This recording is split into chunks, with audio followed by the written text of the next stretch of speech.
Coming to you from the Spit Studios in Vancouver, British Columbia, Canada. This is the Spit Sports Show. Happy conference finals week, everybody. NBA, NHL, they seem to always just align their playoffs in the worst possible way, making 5:30 times for 2 Game 7s where the same state is playing and a whole bunch of other crap, which I don't appreciate. But it does make for very interesting nights of sports. And I want to talk, before we get into the conference finals, about the Toronto Maple Leafs and their loss. Now, I'm not going to go over how they lost, why they lost, all the pressure that's been on them. There's a million other people who have made videos about that who could probably do a better job of it than I can, considering I'm not a Leafs fan. But I do want to talk about Mitch Marner specifically and the fact that the saga that's happened with him over the past, I don't know, 6 years, but particularly in the last 6 or so days, it's really a microcosm of life and how we need to be careful what we wish for in our futures. So after the game, Chris Johnson, who is one of the top Leafs reporters, big fan of his work, he reported after the game that a primary reason that Mitch Marner is looking to leave the Maple Leafs, we don't know if he's going to leave yet, but all signs indicate he probably will, is the harassment that he has faced due to his lack of success and the lack of team success that's happened over the years. It started with his contract negotiation back in 2019. It was reported where Leafs fans kind of thought that his dad might have some influence on Mitch, which he obviously did, but to what extent, we don't know. Marner ended up missing a bit of training camp, and it ended up with some Leafs fans, I don't know if harassing his dad is the word, but definitely letting him hear about it. And since then, it's been reported that he's been, yelled at while walking his dog with his wife and just a whole bunch of other horrific things that no human being should have to endure under any circumstances. Now, I am not here to defend Mitch Marner, the hockey player. I think he was garbage in the last 3 games. I think he's been garbage in the playoffs for pretty much his entire career.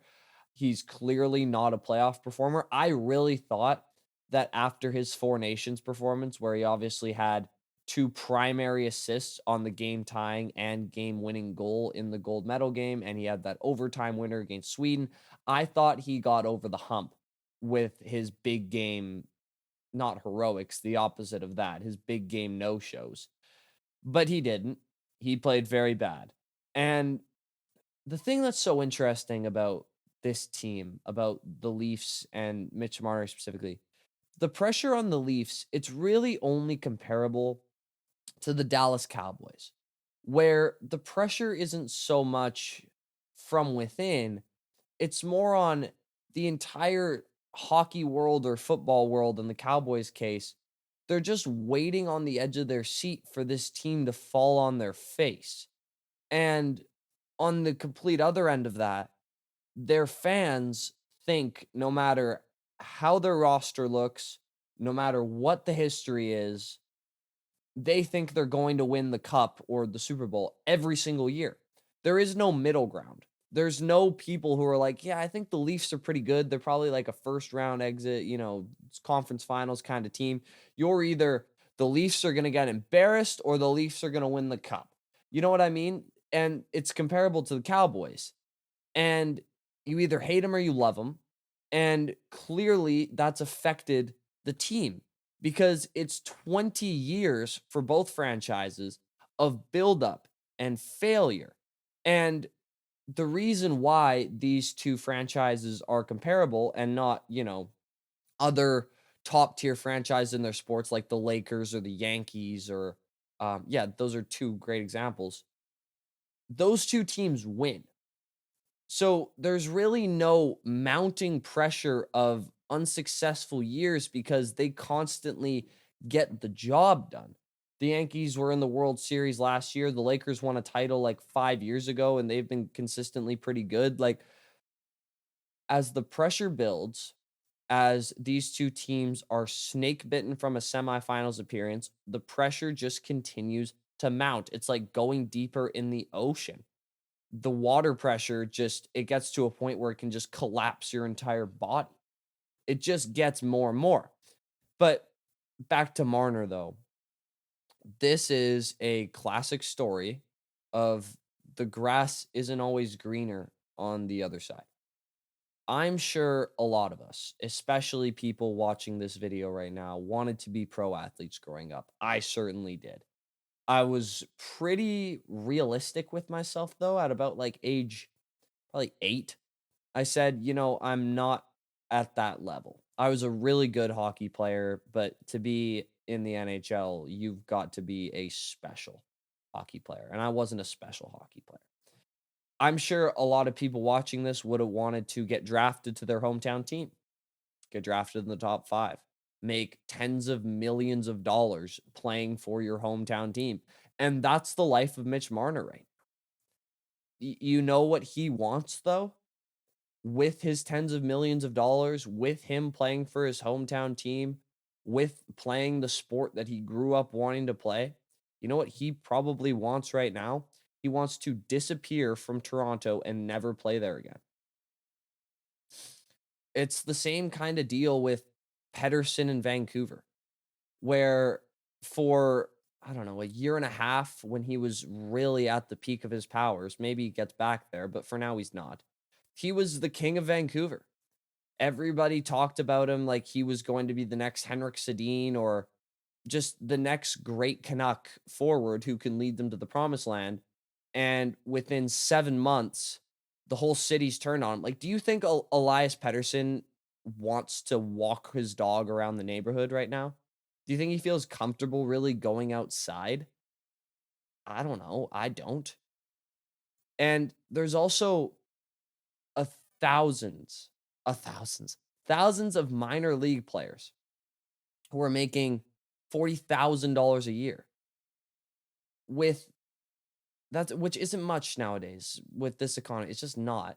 But they constantly have this carrot dangling in front of them of this two-way contract where they're making, I think, a minimum of what is it, 350K now?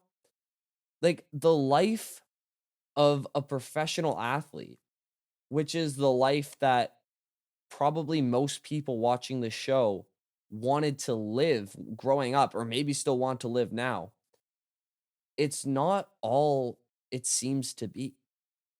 The higher up in life you get, the steeper the valleys are going to be. And it's a great parable for life in general. Like I know for me, and I've fallen victim to this before, and I'm probably still falling victim to it now to some extent. Like as soon as this is my mentality sometimes, as soon as I get a job at TSN or Sportsnet or ESPN or whatever, covering sports, making a good living, doing what I'm doing now, then I'll be set. Life will be good from there. But money, a good job, a vacation, it's so cliche, but they can't buy happiness. Like they can definitely rent it. It's a vacation, trust me, for 2 weeks you're happy even if you're not. Money it can buy some things that can relieve you of that pain or whatever you're feeling. It can make you feel happy for a little bit. It can rent it. It cannot buy it. And as our society continues to move so fast, we continue to be so obsessed with the next thing, with our next happiness rental, with our next goal. Whereas in actuality, the core of who we are is what makes us happy. Like Uncle Phil in The Fresh Prince of Bel-Air, maybe my favorite show of all time. There's an episode where Hillary is feeling like there's, something missing in her life. And she decides that she needs to have a baby because she saw someone in the audience of a show she was at have a baby. And she was like, that's what I need. And she goes through this whole thing, and Uncle Phil eventually sits her down and has this conversation about it.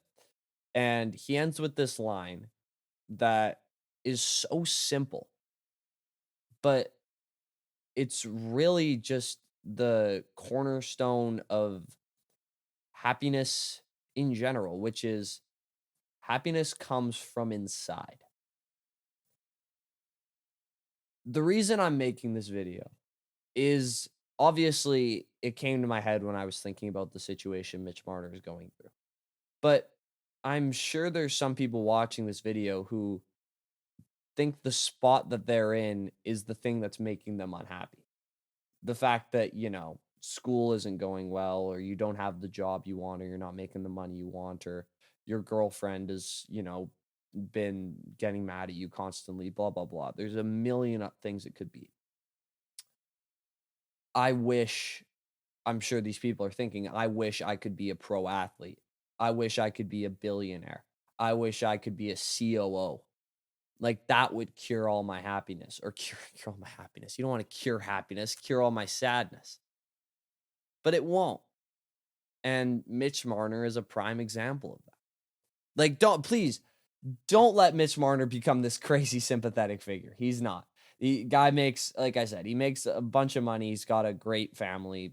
Yeah, but my point is, like, it can go down so quickly where you're living the dream and then you're not anymore. You can be the king of Vancouver, like Elias Pettersson, and then you're a bum who's scoring 50 points and everyone wants out of town because he's lazy. Like, the peaks and valleys of life are going to happen no matter what industry you're in. There's no job or money or whatever that can cure that. But if you have a core foundation that you can build upon, which it seems like Marner does, life becomes a whole lot easier.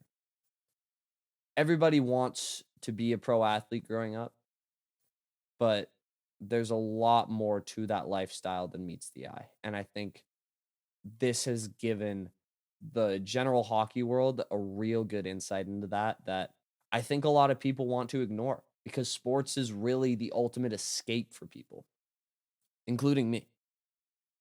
But there is a dark side to it. And with that, appreciate where you are. Understand that even the people who you look up to, these hockey players, they have to deal with a whole lot of bull.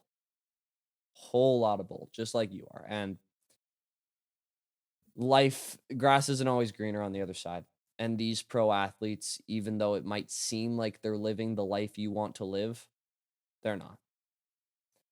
Kind of a different episode here. I usually analyze games and kind of bring up takes that connect to other sports, but for some reason, this one really struck a nerve with me.